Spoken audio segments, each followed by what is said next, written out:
Well,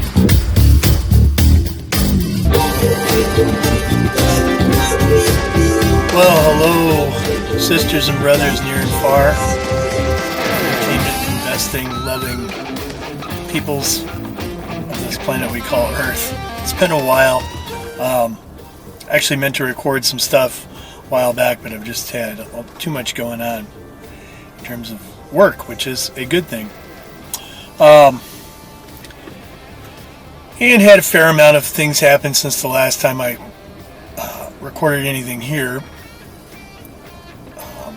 I believe a couple weeks ago, maybe a week and a half ago, took a pretty good, like 163% profit on Ethereum, which was nice, and kind of sunk that into, and this is not investing advice, sunk that into XRP and some Shiba Inu, which was on a little bit of a run itself. So, and you know, for a couple bucks you can buy millions of Shiba Inu tokens. So that's something I've been holding for a while.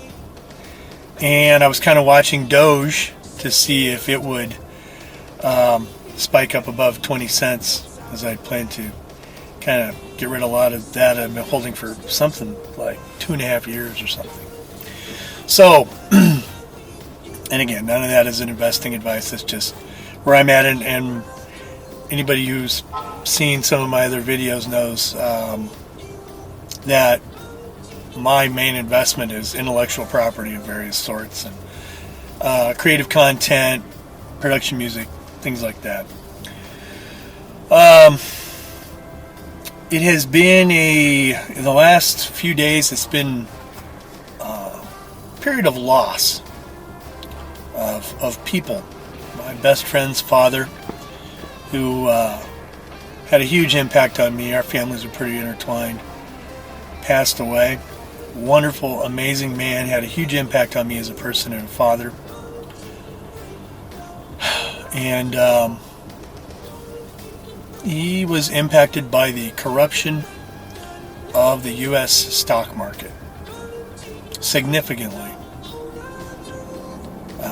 We also lost a small child in a house fire that seems like it could have likely been drug related. Got a massive influx of addiction and transients to my area. I live in a pretty rural area, so obviously no one wants to see the loss of a child, but in our little town here, it hit pretty hard. And then, of course,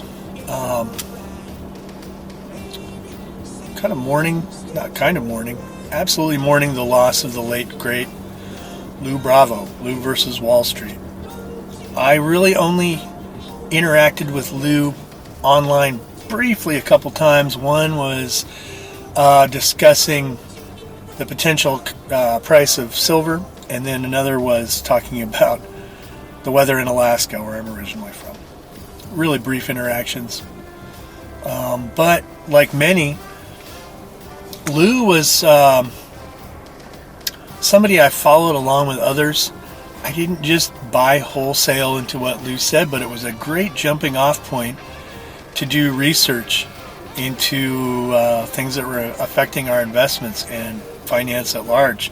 And I want to say Lou was kind of my point of entry into dark pools, dark pool abuses, naked shorting. I think he was the first that I saw. Maybe Angela was in there somewhere too.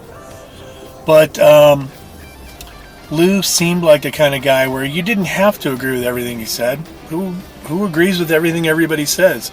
But he had some insights that could lead you to research further insights.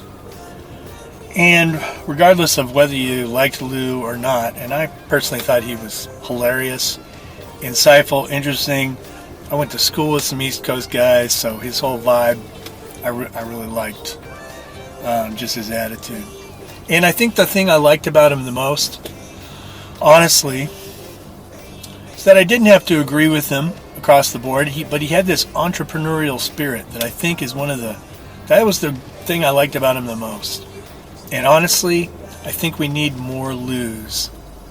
And I don't just mean people who have the East Coast accent and cop the vibe, but just people who are willing to stand up and think for themselves and broadcast it for anyone who could find it of use.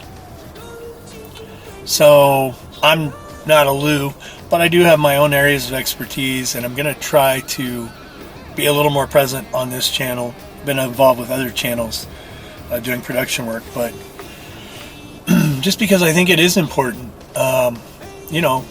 People say, oh, Lou is capitalizing on views. Well, I think if Lou really wanted to make a lot of money, the production value of what he presented would have been quite a bit higher than it was. I think he was just putting out information. I have to say too, Lou, I think, was my point of entry to the X coins, XRP and XLM. Now, I didn't buy them based on what Lou said. I went and then researched who was on the board, which had a huge impact on me. Some things that Elon said. And then just started looking around at what those were going to be used for and kind of reassessing my views on crypto. When I first got into crypto and started learning about it, and I'm nowhere near any kind of expert, but I think I read James Altucher's book like 6 years ago, and that was kind of my point of entry, good or bad. But it got my feet wet, and at the time, crypto was crypto. There was no banking. That was anathema. But you also kind of knew that banks were going to try and involve themselves in digital currency. Well, now, the X coins, and this is not me advising anyone to buy, this is just me and what I do. The X coins seem like they're poised to be a mode of transaction, both cross-border and then for XLM, maybe something like peer-to-peer. So Lou was kind of my point of entry to research that stuff, and I really appreciate that. So I'm going to raise one for Lou. I got some strawberry daiquiri bottled water here. Lou, wherever you are, and certainly to Lou's family and friends, Elk, Benny, my heart goes out to you guys. I know that you guys were really tight. Like I said, I really only interacted with just briefly online, crossing paths in regard to the price of silver and then Alaska. But to his family, my heart goes out to you, and to his friends as well. So, Lou, wherever you are, thanks, buddy.